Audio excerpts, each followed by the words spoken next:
जाओ तो हमरा के जरूर खबर आ जाई। बाकी तू झूठ बोला तड़ा एगो हमार बात सुना।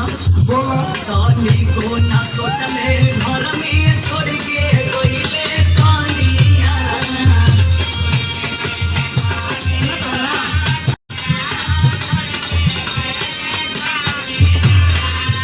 माटी में मिलाई दी हमें